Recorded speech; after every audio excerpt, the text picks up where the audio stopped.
ข้อหนึ่งเหล็กที่น้องมักที่สุดแน่ เลข3น้องเด๋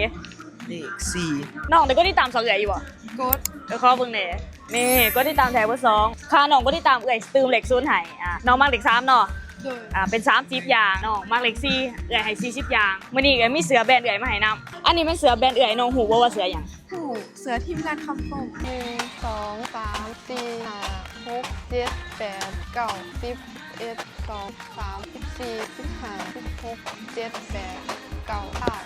1 2 3 4 5 6 7 8 9 30 สองสามสี่ห้าหกเจ็ดแปดเก้าสิบ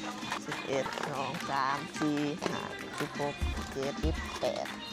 19 20 21 22 23 24 25 26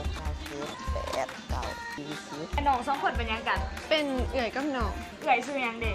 คณิตซอน อันนี้จะเปลี่ยนอะไร 15